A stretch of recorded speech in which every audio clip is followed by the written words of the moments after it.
As any of you that have been watching all week know, this week I've been focusing on the emotional issues um, that we go through when we begin our journey in recovery or to sobriety. And so far we've covered guilt, shame, and self hatred.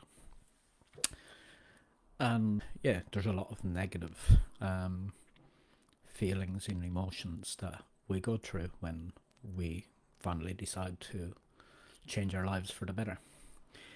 Today, what I'd like to do is talk about managing anxiety, which a lot of people up to now, um, until they began their journey in recovery, would have utilized their crutch of choice as their way to manage their anxiety, basically numb the pain or avoid actually dealing with the issues.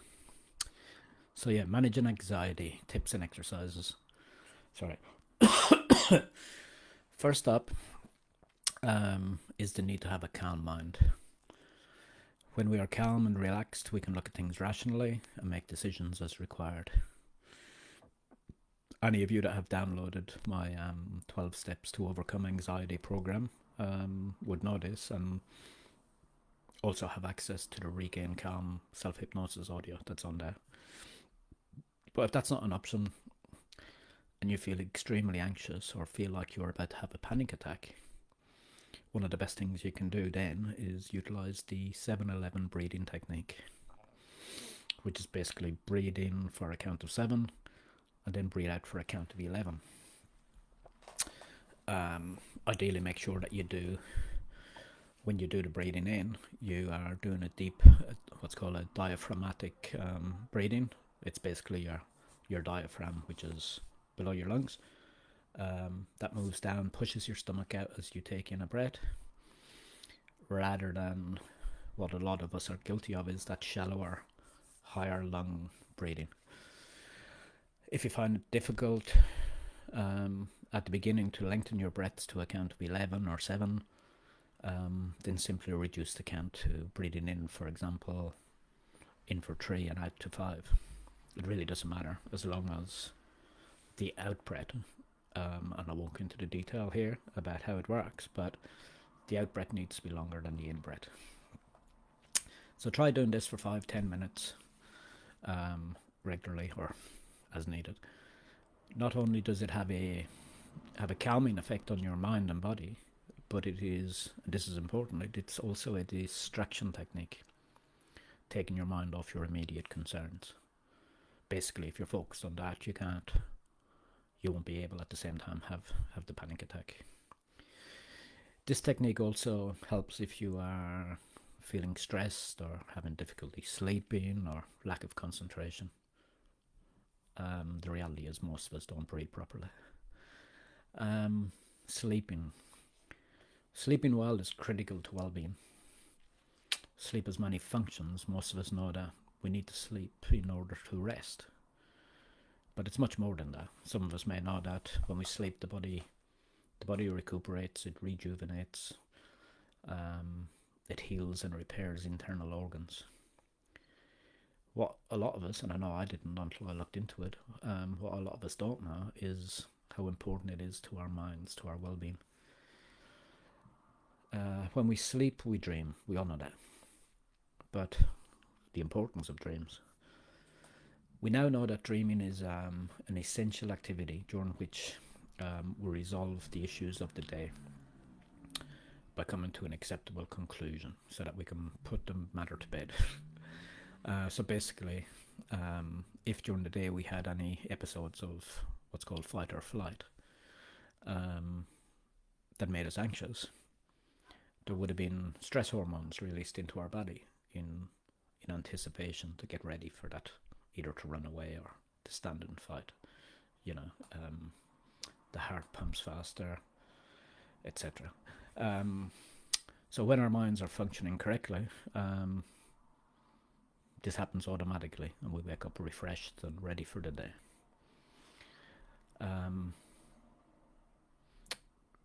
But if we get to a more than anxiety, if we get into a highly stressed, chronic stress, depression sort of state, I'll go into this on another day. That's when the dreaming is unable to get rid of all of those issues. So we spend all night in that cycle of trying to fix all the problems of the day, and basically we wake up exhausted. But with basic anxiety, how do we ensure we get a good night's sleep? Well, first up would be sleep hygiene, the usual. Spending all evening in front of TV or on the laptop or the phone or whatever, then turn off the light and going to sleep and expecting to sleep, it's not going to happen. So I'll start by giving yourself, that half hour or so before bed, some quiet time. Personally, I think the best thing we can do is, in the early days anyway, is, and I've spoke about this a lot, is journaling. Is just review your journal before going to bed. Contemplate the day you had, and set in mind your goals for the next day, what you want to achieve. So write them down, and you're focused, and it's more likely then that your mind as you go to sleep is going to be in a calmer, happier place, as not straight away, but as you are able to review your progress and visualize your goals. So this helps you, as I said, visualize positive things about your future. Of course, the other things that are obviously going to help sleep, and again, these are all different modules of my program, is good healthy nutrition and regular exercise. So if you can, also try to get into a routine, getting up at the same time, etc. Exercise. Exercise is absolutely, without a doubt, the most important thing anyone can do to overcome anxiety and even depression. Why? Well, when we exercise, the body is able to flush out the stress chemicals. So again, go back to what I said in the sleep. When we have those fight or flight episodes during the day, the stress hormones are released to prepare us. But mostly these days, nothing happens. You get angry at your boss or upset at your children or your husband or whatever. But then you can't act on it. So over time, your body becomes full of all that cortisol, which is really, really toxic. But the good thing is exercise helps you to flush them out. So try to find something, doesn't have to be strenuous, find something you enjoy doing. Walk in nature, go for a swim, a bicycle ride, and do this at least 3-4 times a week. I would ideally try to do something every day. Obviously, if you haven't been active, build it up slowly, talk to your GP.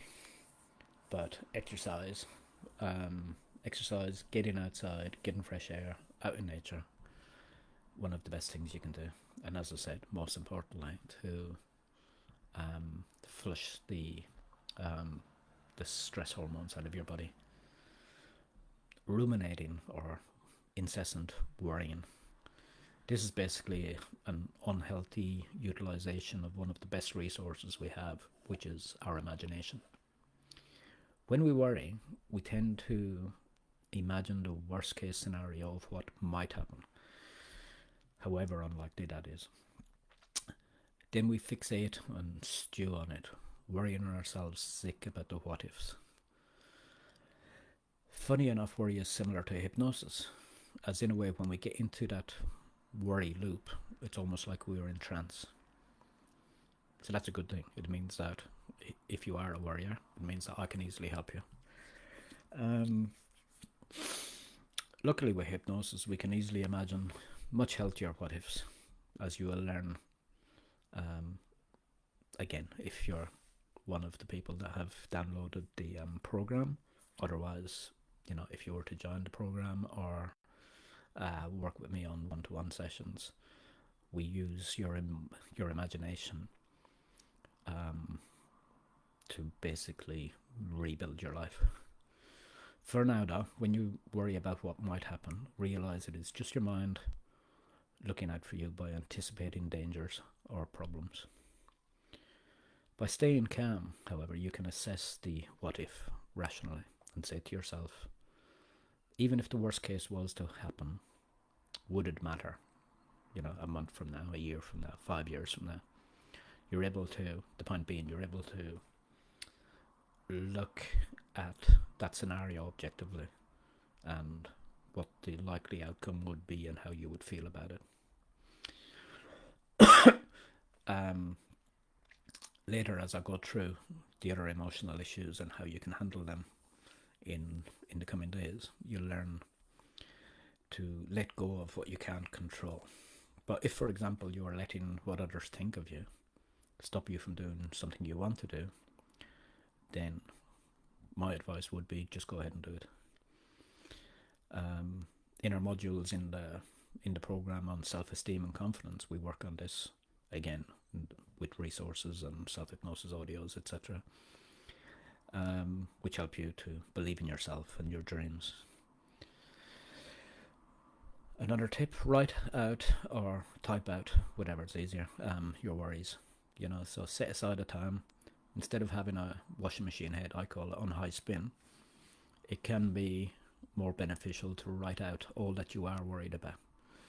Then in a calm state, you can, one by one, go through these worries, these problems, and you can go through them rationally and objectively. Mostly you will either find that you are worrying about things you can't control and are unlikely to happen, or you find that they are not insurmountable. Break them down into smaller pieces, and you can begin to think about problem solving them. In this moment, you go from being anxious to being positive and constructive as well about both yourself and your future. And these little moments that help you feel good, that will help to slowly build your self-esteem. So make sure to write down the solutions also. This way you can begin to plan what actions you can take towards your goal. Of course, it also helps you to see how you are progressing, which in turn makes you proud of your achievements. And again, that builds your confidence, builds your self-esteem.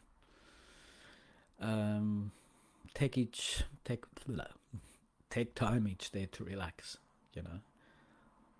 A lot of when I mentioned yesterday with self-hatred, etc., people struggle to pamper themselves, to feel good about themselves, to think they don't deserve it.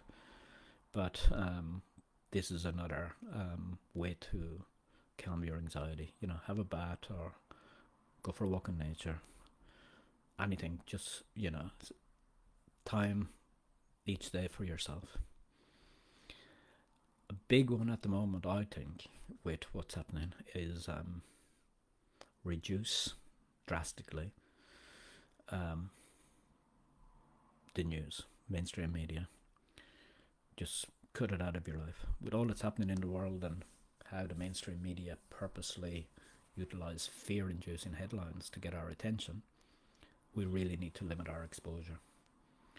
Watching the news is almost certain to elevate your anxiety levels and have you worrying and stressed with feeling of uncertainty, insecurity and fear. Most of what we see in the news is outside of our control at the end of the day. Therefore, it makes sense, to me anyway, to limit our exposure and instead focus on how we can make our lives better, by doing something daily that gives us pleasure and makes us feel good. A good first step for most of us, a simple one, would be, rather than watching BBC, Sky, whatever, spend a half hour in the garden enjoying some sunshine or playing with the dog or the children or whatever makes you smile. Surely is far more rewarding than than a half hour of doom and gloom from the evening news. Basically, brainwashing. Lastly, and I believe most importantly, is get your emotional needs met. Without getting our basic human emotional needs met, we can never be happy, balanced individuals. Every client that comes to me with anxiety, depression, or addictive behaviours have several of these needs not being met normally. So an important part of what I work on in the Inner Focus program will always be around this. I won't go into them all here as I go into them in detail, and I will do. I'll do another day, maybe next week, on emotional needs, and then another one on the resources we have. So yeah, hopefully those tips like sleep, nutrition, exercise, eliminating the news, how to handle the ruminating. Yeah, hopefully those tips today can help you with the anxiety in this new journey. Instead of numbing the pain like you used to with alcohol or drugs or whatever, you can focus instead on your new life. Cheers, guys.